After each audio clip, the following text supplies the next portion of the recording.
Euh, Moira, Étienne, donc dans votre rôle de territoire témoin, est-ce que effectivement les présentations, les propos de Bernard Delhomme et Claire Delphi font écho aux problématiques, aux questions que vous rencontrez, que vous travaillez sur votre territoire? Quels éclairages nouveaux cela vous apporte ou pas? Est-ce que certains éléments vous surprennent ou soulèvent d'autres questions? Et puis je pense que ça peut être aussi le moment de témoigner de certaines choses que vous voyez sur votre territoire. Je pense notamment au jardin partagé et à l'action de la rigidité des territoires des deux rives, par exemple. Donc moi je suis Moïra Angot et je suis l'animatrice du projet alimentaire territorial qui est porté par le Grand Clermont, le PETR du Grand Clermont et le parc du Livre-de-Forez. Donc on fait partie de ces fameux PAIT, PAT interterritoriaux. J'ai appris l'existence récemment. Et effectivement, du coup, je vous remercie pour ces deux interventions parce qu'elles sont extrêmement riches et donc un peu denses. J'ai un peu du mal à savoir là où je vais m'orienter, mais effectivement peut-être sur des choses qui nous touchent particulièrement. Et typiquement, déjà dans la première intervention, je nous ai particulièrement reconnus dans ces territoires mixtes qui jouent sur les complémentarités et qui ont vraiment pris le parti de dire ça va être un atout pour notre territoire de monter un projet d'alimentation, de relocalisation de l'alimentation sur des territoires qui ont vraiment des spécificités qui sont apparemment incompatibles. C'est-à-dire sur le territoire du parc, on est plutôt sur un territoire très rural avec des particularités agricoles, de l'élevage bovin, etc. Et puis sur le Grand Clermont, on tourne autour plutôt de la métropole clermontoise, donc un territoire plutôt urbain. On se dit de manière très manichéenne, ça va être un territoire nourricier, un territoire qui va absorber tout ça. Et finalement, je pense que la volonté politique autour de la construction de ce PAT, et puis après ce qu'on a fait derrière dans la mise en œuvre, c'était vraiment de se dire il faut dépasser ça, il faut dépasser ce côté, il y en a un qui produit, un qui absorbe, et finalement, je crois que le choix qu'on a fait de travailler la question de l'alimentation par le biais de toutes les dimensions qu'elle peut avoir, donc à la fois foncier, transformation, consommation, distribution, j'en oublie sûrement, mais voilà. C'était aussi ce parti pris de dire, en fait, on enlève la spécificité, ces particularités territoriales là qui peuvent nous bloquer. Et en fait, quand on commence à parler de transformation, on se rend bien compte que c'est pas une question de territoire. L'outil, il va servir à des productions qui seront bien plus larges que uniquement le territoire qu'on aura dessiné par le biais d'un PAT, PAT porté institutionnellement sur un territoire très institutionnel. Donc déjà, moi je trouve que c'est vraiment intéressant et nous on en a fait, je pense, un atout quand aujourd'hui on se dit qu'on va lancer des travaux sur comment est-ce qu'on fait pour repérer les besoins en matière d'outils de transformation. On ne réfléchit pas uniquement à l'échelle de notre PAT là, qui est dessinée, qui dessine des frontières, mais on réfléchit plus largement et on se dit comment est-ce qu'on va développer des filières à d'autres échelles, même si l'objectif c'est bien sûr de pouvoir relocaliser l'alimentation, donc de pouvoir produire très local et de pouvoir consommer par la suite très local. Donc ça c'était un peu un truc auquel je pensais en vous écoutant. Après effectivement pour peut-être appuyer plus sur des choses qu'aujourd'hui on met en place, la question de l'accessibilité, elle nous préoccupe particulièrement. Donc nous, en termes d'action, on a décidé de fonctionner avec des groupes de travail qu'on appelle des groupes projets.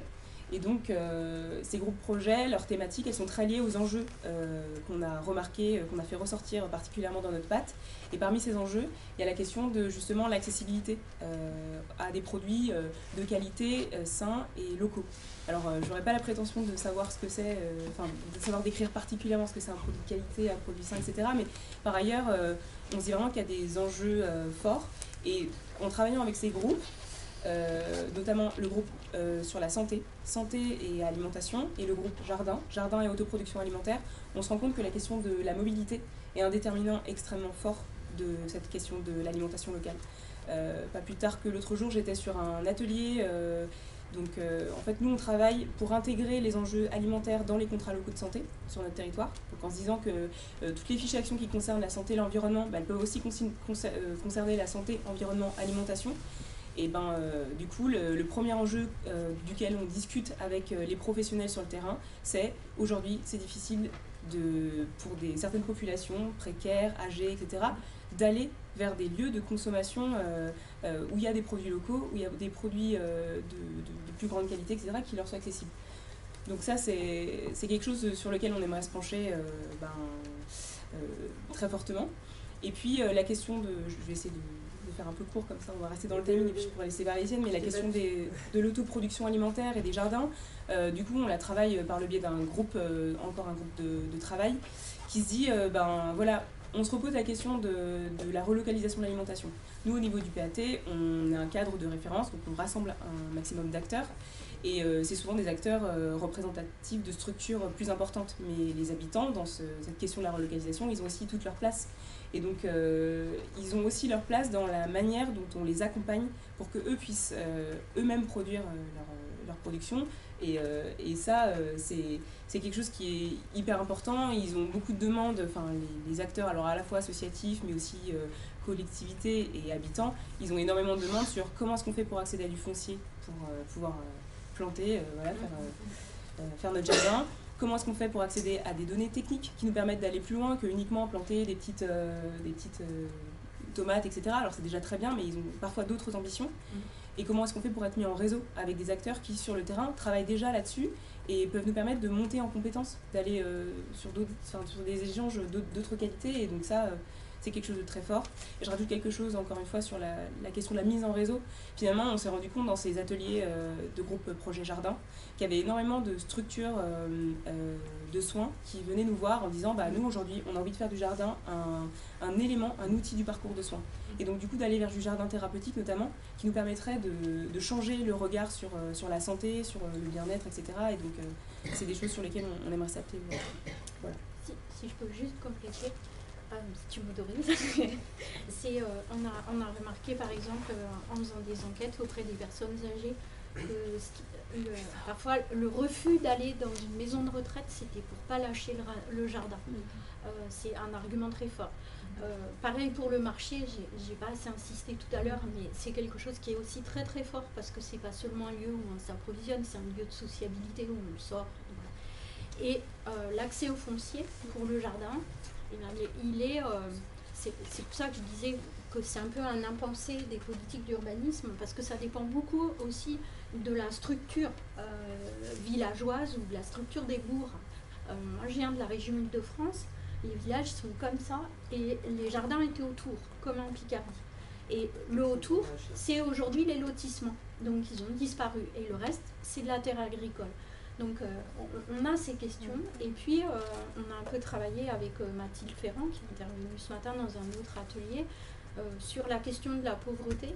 Beaucoup de personnes pauvres en milieu rural qui viennent s'installer en milieu rural, elles vont aller soit très très loin parce que c'est moins cher, dans le plus isolé possible, ou dans les centres-bourgs où justement il n'y a pas, c'est moins cher parce que personne ne veut y aller parce qu'il n'y a pas de jardin. C'est habiter à la campagne sans jardin, personne ça vient, voilà. Et du coup, c'est ces personnes-là qui sont à la recherche aussi de fonciers, de vergers, même de vergers. Donc il y a plein de choses autour du glanage aussi. Enfin voilà, un petit peu, c'est de nouvelles réflexions. Quoi. Je suis d'accord avec vous, il manque de données aussi là-dessus. Oui, oui. On va lancer des choses aussi. Merci, Mera, pour ce retour. Étienne, est-ce que tu veux... Bon, il a beaucoup parlé. Non, par rapport à ce que disait Bernard, là je vais parler peut-être plus par rapport aux origines du PAT et comment en tant que PNR on a pu s'intéresser à ce sujet-là et du coup comment on a aussi décidé d'élargir la réflexion au Grand Clermont. En fait, au départ, notre entrée, elle était vraiment effectivement une entrée agricole, comme vous l'avez décrite, avec des enjeux autour de nouveaux débouchés pour les agriculteurs en lien avec la question de la rémunération des agriculteurs qui aujourd'hui, que ce soit donc, sur les grandes filières, ont beaucoup de difficultés. Et on voit qu'après, on a tout un tas d'initiatives de micro-filières locales, mais aujourd'hui on voit que ce n'est pas forcément déployable très largement. Et donc la question du débouché sur la métropole, elle faisait partie voilà, de nos objectifs, de dire finalement, la métropole, il y a très peu de relations entre les agriculteurs du Livre-de-Forez et ceux de la métropole, d'où l'intérêt de travailler à cette échelle-là. Donc la question du périmètre du projet alimentaire territorial, en fait, elle a fait l'objet chez nous de pas mal de débats. On avait au départ des intentions à 2-3 communes, et puis après ça a été entre 2 communautés de communes, après à l'échelle du parc.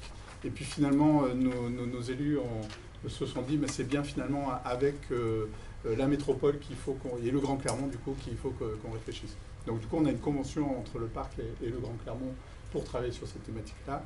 Et récemment, le parc a signé un contrat de réciprocité avec la métropole pour aussi renforcer nos relations sur ces thématiques de l'alimentation. Et de la coopération. Et la coopération, voilà. Et c'est vrai que les questions urbaines sont généralement des réponses territoriales. Ouais. Et puis par rapport à la deuxième intervention, c'est clair qu'on relie tout à fait ces questions alimentaires avec une politique qui est très forte aujourd'hui autour de la redynamisation des centres-bourgs, avec effectivement le phénomène de construction à la périphérie des villes. En fait, nos centres-bourgs, petit à petit, ont perdu de la vitalité. Le chiffre d'affaires du commerce de proximité a chuté très fortement depuis 30 ans. Aujourd'hui, on l'a évalué sur notre territoire, il est plutôt meilleur qu'ailleurs, parce qu'il reste encore un tissu de petits commerces, mais il n'est qu'à 20% en fait. Je crois que c'est 68% du chiffre d'affaires alimentaire se fait en grande surface, et notamment dans des grandes surfaces qui sont éloignées des centres-bourgs, enfin des petits bourgs, parce que c'est des grandes surfaces qui sont sur le trajet domicile-travail. Voilà. Donc du coup, après, le chiffre d'affaires de la vente directe au niveau des agriculteurs, c'est peanuts. Les marchés, c'est un petit peu plus. Et les jardins, ça se voit même pas dans les statistiques, hein, en fait. C'est-à-dire que c'est extrêmement faible.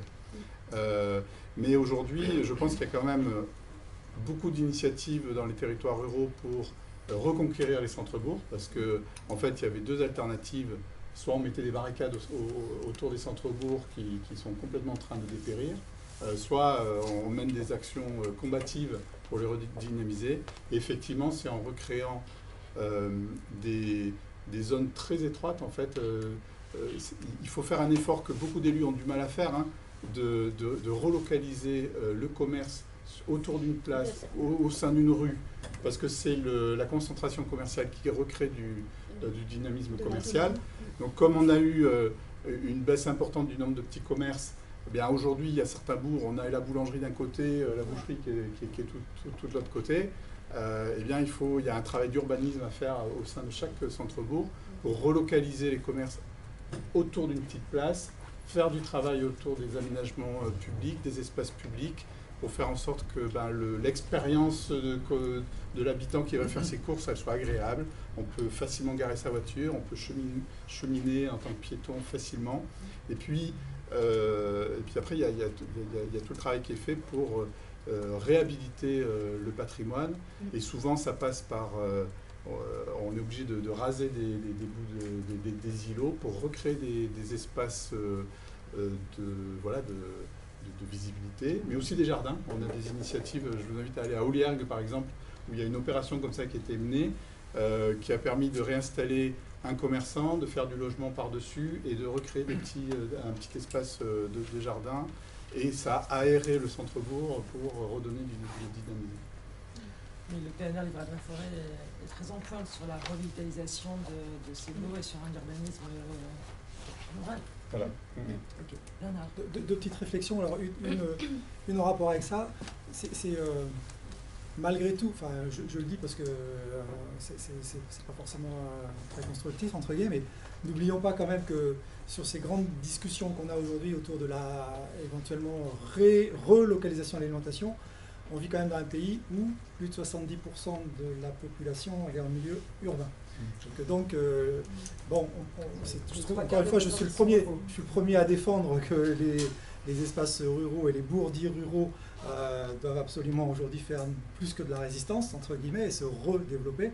Il ne faut pas qu'on perde de vue qu'on a un enjeu aussi à l'échelle, voilà, entre guillemets, un peu plus grosse, qui joue beaucoup sur justement l'orientation agricole, pour ne pas parler de l'orientation alimentaire aussi. Donc, bon, voilà. Et la deuxième réflexion que je voulais faire, sur quand on a des territoires ruraux qui ont une origine, entre guillemets, de leur projet alimentaire qui forcément passe par l'agriculture, on a même, et on en a parlé ce matin, des contradictions parfois qui sont liées justement à la spécialisation dans laquelle ce territoire est déjà. Je suis en Gironde, je vis en Gironde. Vous imaginez que quand on a effectivement des pôles territoriaux ruraux ou semi-mixtes, qui commencent à discuter de comment ils vont pouvoir mobiliser leur foncier pour éventuellement le destiner à de l'alimentation. Alors déjà, ils fâchent déjà la moitié des gens, parce qu'ils disent non mais le vin, c'est pas de l'alimentation. Donc déjà, les espaces viticoles, on les considère comme non alimentaires, et du coup, on voudrait bien récupérer des terres de ces espaces-là pour les transformer en alimentaires. Alors donc, en plus, on leur dit, voilà, se rajoute toujours l'idée que 40 ans de vigne, je ne vous dis pas, l'état de la terre, pour faire des légumes, il va falloir attendre combien de décennies, enfin bref. Et donc on se retrouve avec, voilà, bien qu'une attention étant de tourner l'agriculture vers des préoccupations alimentaires, du conflit à l'intérieur du monde agricole sur ah ouais, mais alors si vous faites ça, vous êtes en train de tuer la filière viticole, et alors finalement, Enfin, donc la spécialisation d'un territoire d'un point de vue agricole, elle est aujourd'hui parfois un sacré frein au développement de l'aspect alimentaire. Sur le Grand Clermont, je suis directeur adjoint de Grand Clermont, sur le Grand Clermont, on a exactement un petit peu la même problématique, peut-être un degré un peu moins fort avec la filière céréale, surtout de la plaine de Liman. Quand on va leur dire effectivement il faut peut-être reconquérir des terres sur du maraîchage, etc., c'est parfois un peu compliqué. C'est pour ça qu'on a abordé ce matin des projets alimentaires de territoire et peut-être demain des projets territoriaux alimentaires. Ils ne pourront pas se faire sans que des politiques, pas qu'alimentaires, mais agricoles au niveau local, puissent avoir des coudées un peu plus franches. Parce que sinon, on va se heurter très vite à ces résistances.